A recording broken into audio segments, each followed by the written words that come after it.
لله نحمده ونستعينه ونستغفره ونؤمن به ونتوكل عليه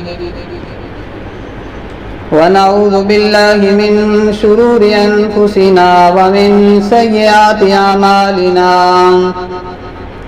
من يهده الله فلا مضل له ومن يضلله فلا هادي له وأشهد أن لا إله إلا الله وحده لا شريك له وأشهد أن سيدنا وسندنا ونبينا ومولانا محمد صلى الله تعالى عليه وسلم وقد قال الله تبارك وتعالى في كلامه المجيد والفرقان الحميد إنا أنزلناه في ليلة القدر وما أدراك ما ليلة القدر وقال الله تبارك وتعالى إنا نحن نزلنا الذكر وإنا له لحافظون. معزز سامعین کرام، پچھلے جمعے کو میں نے اللہ کے نبی صلی اللہ علیہ وسلم کی 3 حدیث مبارکہ کا مفہوم آپ کے سامنے رکھا تھا. ان میں سے پہلی حدیث یہ تھی: من صام رمضان ایمانا و احتسابا غفر له ما تقدم من ذنب، کہ جو انسان رمضان کے روزے رکھتا ہے، شرط یہ ہے کہ وہ ایمان والا ہو. غفر له ما تقدم من ذنب، اللہ رب العزت اس کے سارے گناہوں کو معاف فرما دیتا ہے. اور دوسری حدیث مبارکہ میں نے یہ پڑھی تھی: من قام رمضان ایمانا و احتسابا غفر له ما تقدم من ذنب، کہ جو رمضان کے مہینے کے اندر رات کو کھڑا رہتا ہے، رات کو اللہ کے سامنے عبادت کرتا ہے، اللہ رب العزت اس کے سارے گناہوں کو معاف فرما دیتا ہے. اور تیسری حدیث مبارکہ میں نے یہ بتائی تھی: من قام لیلۃ القدر ایمانا و احتسابا غفر له ما تقدم من ذنب، کہ جو انسان لیلۃ القدر کی رات کے اندر کھڑا رہتا ہے، اللہ کی عبادت کرتا ہے، اللہ کے سامنے اپنے گناہوں کی بخشش کراتا ہے، غفر له ما تقدم من ذنب، اللہ تعالیٰ اس کے پچھلے سارے گناہوں کو معاف فرما دیتے ہیں. رمضان المبارک کا دوسرا عشرہ ختم ہونے کو ہے. اب کچھ ہی ایام بچے ہیں کہ یہ مبارک مہینہ، یہ مقدس مہینہ، یہ برکتوں والا مہینہ ہم سے الوداع ہو جائے گا. پھر ہر انسان یہ اسٹیٹس لگائے گا: الوداع ماہ رمضان، الوداع ماہ رمضان. ابھی ہمارے پاس وقت ہے. اللہ نے ہمیں جوانی دی ہے، اللہ نے ہمیں صحت و تندرستی دی ہے، اللہ نے ہمیں وقت دیا ہے، اللہ نے ہمیں مہلت دی ہے، اور ہمارے گناہوں کی بخشش کے لیے ہمارے اوپر احسان کرتے ہوئے پھر ہمیں رمضان المبارک کا مقدس مہینہ عطا فرمایا ہے. اللہ کے نبی صلی اللہ علیہ وسلم نے فرمایا کہ ہلاک و برباد ہو جاتا ہے وہ انسان جو اس مہینے کو پائے اور اپنے گناہوں کی بخشش نہ کرا سکے. آج ہم اپنے گریبان کے اندر جھانک کر دیکھیں کہ رمضان المبارک کے 18 سے 19 دن گزر چکے ہیں. ہم نے آج تک اللہ کے سامنے ایک آنسو بہایا کیا؟ کہ رمضان کے 18 روزے گزر چکے ہیں، ان 18 دنوں کے اندر کیا ہم اپنے گناہوں کی بخشش کرا سکے یا نہیں کرا سکے؟ ان رمضان کے جو 15 سے زیادہ دن گزر چکے ہیں، ان رمضان کے مہینے کے اندر کیا ہم نے اپنے رب کو راضی کیا ہے کہ نہیں کیا ہے؟ یہ ایک سوچنے کی بات ہے. انسان یہ سوچتا ہے کہ میں ایک رات اللہ کے سامنے کھڑا ہو جاؤں گا، لیلۃ القدر کی رات میں کھڑا ہو جاؤں گا، اور رات مجھے عبادت کرنے کی کیا ضرورت ہے؟ اے انسان، تجھے میں کہنا چاہتا ہوں کہ اس رب نے تجھے زندگی دی ہے. کتنے سال کی زندگی دی ہے ذرا بتا تو صحیح. تو یہ دعوے کے ساتھ کہہ سکتا ہے کہ میں لیلۃ القدر تک زندہ رہوں گا کہ نہیں رہ سکوں گا؟ اللہ کے نبی نے فرمایا کہ صحابہ کی جماعت तुम में से हर एक इंसान ये बताए कि अपनी जिंदगी के कितने अय्याम बाकी हैं। किसी ने कहा कि या रसूलुल्लाह मेरे जिंदगी के इतने दिन बाकी हैं, इतने साल बाकी हैं। अल्लाह के नबी ने फरमाया कि नहीं, मुझे अपनी जिंदगी का इतना भरोसा है कि मैंने अपने नाक के जरिए से जो सांस अंदर ली है, मुझे अपनी जिंदगी पर इतना विश्वास नहीं है कि वो सांस बाहर भी आ सकेगी कि नहीं आ सकेगी। इसीलिए कोशिश करें कि रमजान अल मुबारक के महीने के अंदर हम अपने रब को राजी करने वाले कैसे बन जाएं। ये महीना अल्लाह ने इसलिए दिया है कि कुतिबा अलैकुमुस सियाम कमा कुतिबा अलल लज़ीना मिन क़ब्लिकुम लअल्लकुम तत्तक़ून। ये महीना अल्लाह ने हमें इसलिए दिया है ताकि हम रोजे रखें, अल्लाह की इबादत करें, अल्लाह के सामने अपने माथे को झुकाएं, लअल्लकुम तत्तक़ून, ताकि तमाम के तमाम मुसलमान मुत्तकी बन जाएं, ताकि तमाम के तमाम मुसलमान रब को राजी करने वाले बन जाएं। इसीलिए अल्लाह ने हमें रमजान दिया है कि इंसानों के गुनाह समुंदर के झागों से ज्यादा हो गए। इंसानों ने इतने गुनाह किए कि जमीन और आसमान की खला को गुनाहों से भर दिया। तो अल्लाह रब्बुल इज्जत ने उनके ऊपर एहसान करते हुए उनके गुनाहों की बख्शिश के लिए अल्लाह ताला ने फिर रमजान अल मुबारक का महीना अता फरमाया है। ये महीना भी गुजर जाएगा जिस तरीके से हमने 15 से 17 दिन गुजारे हैं, गफलत के साथ हमने इस महीने को गुजारा है कि इस महीने के अंदर न हमने अपने रब को राजी किया है, न हमने अपने नबी को राजी किया है, बल्कि रात के अंदर हमने फजूल कामों में अपने वक़्त को खर्च किया है, हमने अपने दिन को फजूल कामों में खर्च किया है। आखिर के जो 10-12 दिन बचे हैं ये भी आहिस्ता आहिस्ता ये भी चले जाएंगे। इंसान की जिंदगी का क्या भरोसा कि अगले साल ये रमजान नसीब होगा कि नहीं होगा। इसीलिए इंसान कामयाब वही है कि अल्लाह ने उसे वक़्त दी है, अल्लाह ने उसे अकल और साइंस दी है कि इस अकल के जरिए से इंसान अपनी जिंदगी के बारे में सोचें और सोचें कि अल्लाह ताला ने मुझे इस दुनिया के अंदर क्यों पैदा किया है। खास अर्ज ये करना था आज के इस खुतबे के अंदर कि अल्लाह रब्बुल इज़्ज़त ने हमें इस दुनिया के अंदर भेजा और अल्लाह रब्बुल इज़्ज़त ने इस महीने को जो फजीलत अता फरमाई है, मैंने कुरान करीम की दो आयतें पढ़ी हैं, इस कुरान की वजह से अल्लाह ने इस महीने को फजीलत अता फरमाई है कि जिस किसी कौम का ताल्लुक अपनी मजहबी किताब से जुड़ जाता है, अल्लाह रब्बुल इज़्ज़त ने उसे कामयाब कर दिया। आज तक की तारीख गवाह है कि जिस किसी इंसान ने कुरान को अपने सीने से लगाया है, अल्लाह रब्बुल इज़्ज़त ने उसकी जिंदगी और आखिरत को भी कामयाब कर दिया है। अल्लाह के नबी सल्लल्लाहु अलैहि वसल्लम और उनके सहाबा इकराम की जिंदगी के बारे में आप पढ़ें, हयातुस सहाबा का आप मुताला करके तो देखें कि सहाबा की जिंदगी कैसी थी। अपने ईमान पर, अपने नबी पर और अपने कुरान पर जान देने के लिए कुर्बान हो जाते थे।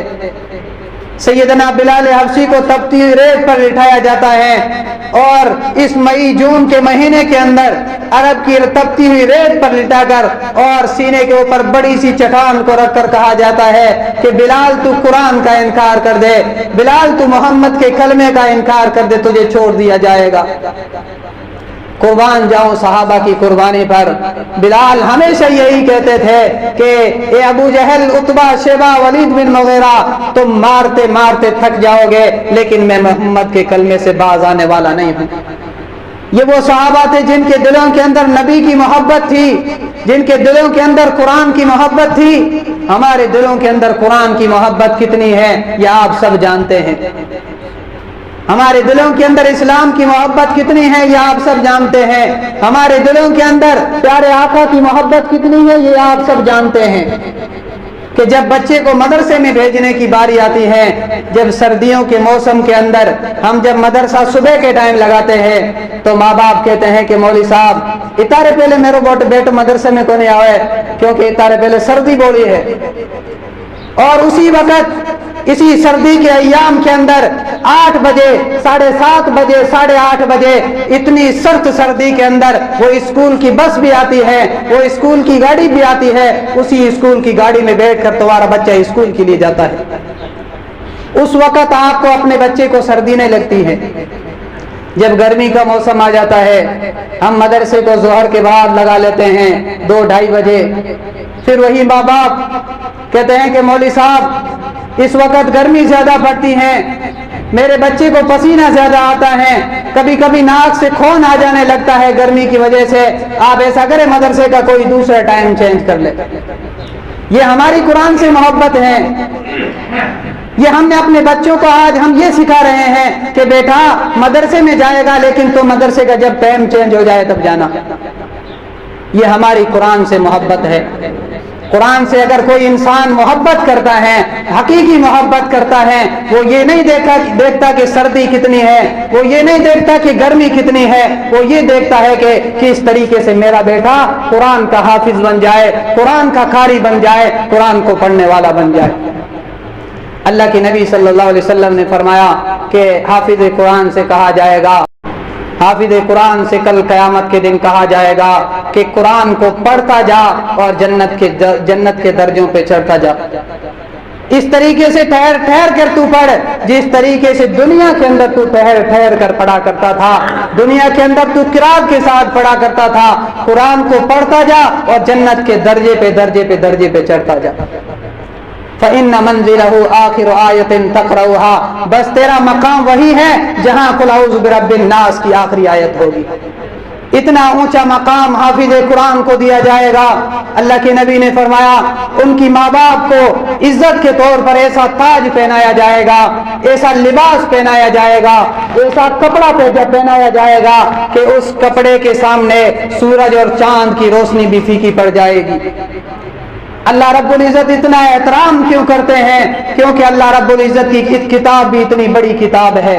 ये कोई मामूली किताब नहीं है, ये उस रब की किताब है जो सारे जहां का मालिक है, जो इस जहान का मालिक है, आखिरत के जहान का मालिक है, जिसने 18,000 मखलूकात को पैदा किया है और उन्हें खाने के लिए रोजी भी देता है।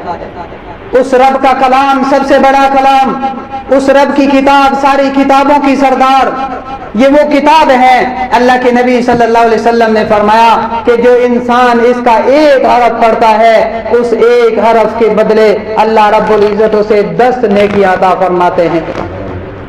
सहाबा ने कहा या रसूलुल्लाह अलिफ लाम मीम, क्या ये इतना पूरा एक हरफ है?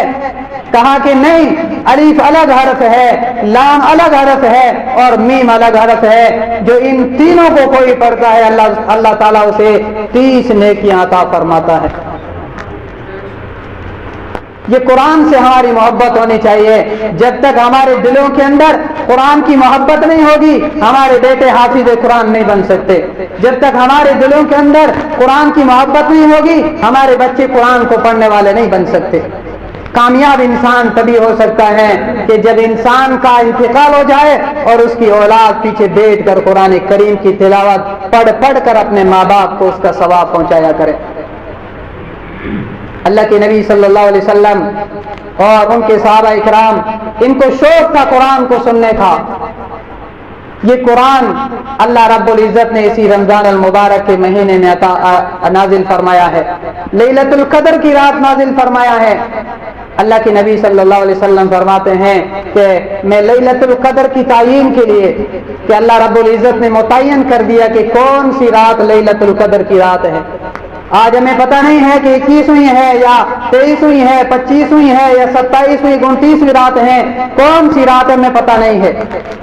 अल्लाह के नबी सल्लल्लाहु अलैहि वसल्लम को अल्लाह ताला ने बताया कि आप जाओ अपने सहाबा को बताओ कि लैलतुल कद्र की ये रात है। एक रात का इंतखाब फरमाया था।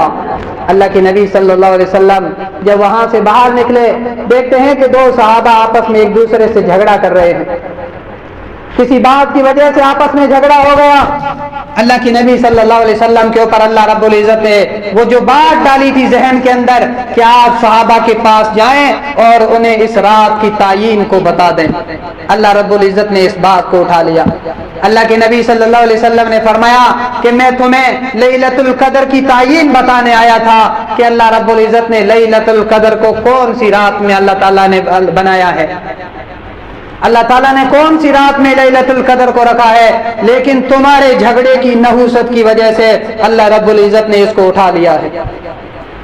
اور اللہ کے نبی نے فرمایا 21ویں رات، 23ویں، 25ویں، 27ویں، 29ویں رات اب تمہارے لیے ضروری ہے ان 5 راتوں کے اندر جاگ کر اللہ کی عبادت کرو تو تمہیں لیلۃ القدر مل جائے گی۔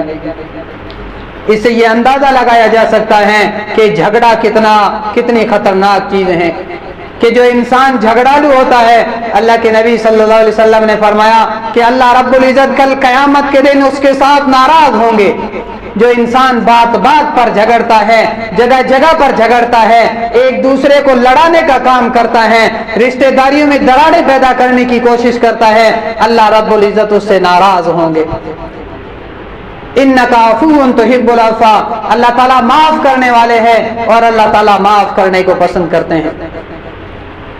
سیدہ زنیرہ رضی اللہ تعالی عنہا، مکے کے کافروں نے اتنا مارا کہ زنیرہ محمد کے کلمے کا انکار کر دے اور تو آج سے یہ وعدہ کر لے کہ آج سے میں قرآن کریم کی تلاوت نہیں کروں گی، ہم تجھے چھوڑ دیں گے۔ ایک کافر آگے بڑھا اور کہنے لگا کہ اس نے جس اپنی آنکھوں سے نبی کو دیکھا ہے اس کی آنکھوں کو نکال دیا جائے۔ گرم لوہے کے سریے کو گرم کر کے اس کی آنکھوں کے اندر گھسایا گیا، ان کی دونوں آنکھوں کی بینائیاں چلی گئی۔ اور مکے کے کافر لوگ کہنے لگے کہ زنیرہ آج ہم آپ کے رب کو نعوذ باللہ چیلنج کرتے ہیں اور ہم کہتے ہیں کہ آج تجھے آنکھیں واپس دے کر دکھائے، ہم آپ کے رب کا کلمہ پڑھنے کے لیے تیار ہیں۔ سیدہ زنیرہ نے اللہ کے دربار میں ہاتھ اٹھائے، اللہ تعالیٰ آج میری بینائی کا مسئلہ نہیں ہے، آج تیری وحدانیت کا مسئلہ ہے، آج تیری توحید کا مسئلہ ہے۔ اگر تو مجھے آنکھیں واپس لوٹا دے تو دنیا کی ہر چیز پر قادر ہے۔ انسانوں کے پیٹ کے اندر، ماں کے پیٹ کے اندر بچوں کو آنکھیں تو دیتا ہے، تیرے لیے کوئی مشکل نہیں ہے کہ تو زنیرہ کی آنکھوں کو واپس لوٹا دے۔ اللہ رب العزت نے ان کی آنکھوں کی بینائی کو واپس لوٹا دیا۔ فوراً بول اٹھی اللہ اکبر اللہ اکبر، اے مکے کے کافروں، تم نے اللہ کی غیرت کو چیلنج کیا تھا، اللہ کی وحدانیت کو چیلنج کیا تھا، تم نے قرآن کو چیلنج کیا تھا، اللہ نے میری آنکھوں کی بینائی کو واپس لوٹا دیا ہے۔ یہ وہ صحابہ تھے جو قرآن پڑھ کر اپنے مسئلوں کو حل کرایا کرتے تھے، جو 2 رکعت نفل پڑھ کے اپنے رب کو راضی کرا لیا کرتے تھے۔ اسی لیے میرے دوستوں، کہنے کا مقصد یہ ہے کہ آج ہمارے گاؤں میں الحمدللہ مدرسہ لگتا ہے اور مدرسہ بھی اچھا چلتا ہے، لیکن کمی اس بات کی ہے کہ آپ لوگ مدرسے کے اوپر دھیان نہیں دیتے۔ دھیان دینے کا مقصد یہ ہے کہ اپنے بچوں کو، اپنے پوتوں کو مدرسوں کے اندر بھیجیں۔ حضرت موسیٰ نبی علیہ الصلوۃ والسلام کے واقعات میں سے ایک چھوٹا سا واقعہ لکھا ہے۔ وہ قبرستان کے پاس سے ہو کر گزر رہے تھے اور انہوں نے سنا کہ قبر کے اندر کسی کے چیخنے چلانے کی آواز آ رہی ہے۔ فوراً بول اٹھے، اللہ سے ڈائریکٹ بات کرنے والے تھے، کلیم اللہ تھے۔ کہا کہ اللہ تعالیٰ اس قبر کے اندر کس کی قبر ہے اور اسے عذاب کیوں دیا جا رہا ہے؟ اللہ تعالیٰ نے فرمایا کہ ایک بوڑھی عورت ہے، اس کی گناہوں کی وجہ سے اسے عذاب قبر دیا جا رہا ہے۔ کچھ دنوں کے بعد وہیں سے گزر ہوا، حضرت موسیٰ نبی علیہ السلام نے عذاب قبر کی آواز نہیں سنی، اس قبر کے اندر جو آواز آ رہی تھی اس آواز کو نہیں سنا۔ فرمایا کہ اللہ تعالیٰ میں یہاں سے گزرا تھا تو میں نے اس قبر کے اندر جس عورت کو عذاب دیا جا رہا تھا اس کے چیخنے چلانے کی میں نے آوازیں سنی تھی، آج مجھے وہ آوازیں نہیں آ رہی ہیں۔ دھیان سے سنا، اللہ تعالیٰ نے فرمایا کہ اس عورت کے پوتے نے آج قرآن کریم کی ابتدا کی ہے، میرے پاک کلام کی ابتدا کی ہے، میرے مقدس کلام کی ابتدا کی ہے، جس کو میں نے اپنے نبی علیہ الصلوۃ والسلام پر نازل فرمایا ہے۔ میری غیرت یہ گوارا نہیں کرتی کہ اس عورت کے پوتے نے کلام کریم کو ابتدا کیا ہو اور میں اسے عذاب قبر میں مبتلا کروں۔ اس عورت کے پوتے نے قرآن کریم کو شروع کیا ہے، اس عورت کے کلام اللہ، اس عورت کے پوتے کے قرآن کریم کے شروع کرنے کی وجہ سے میں نے اس کے عذاب قبر کو ہٹا دیا ہے۔ اسی لیے اللہ کا قرآن کہتا سارا جہان بے وفا، اولاد بے وفا، مال بے وفا، اونچی بے وفا، بنگلہ بے وفا، اللہ کا قرآن کہتا میں وفادار ہوں۔ او اللہ والے، تو ہر وقت اپنی عادت بنا لے، رات کو سوتے وقت تبارک الذی پڑھ کے سو جایا کر۔ مالک کائنات کی قسم، تجھے سب چھوڑ کے چلے جائیں گے، جب تو قبر میں جائے گا اللہ کا کلام تیرا ساتھ دے گا۔ انسان کو سب چھوڑ کے چلے جائیں گے، رشتہ دار، ماں باپ سب کو چھوڑ کے چلے جائیں گے، لیکن کام کیا آئے گا؟ اللہ کا قرآن انسان کی بخشش کرا کر دم لے گا۔ اللہ کے نبی نے فرمایا کہ ایک میری سفارش قبول کی جائے گی اور ایک میرے قرآن کریم کی سفارش قبول کی جائے گی، اور آخر میں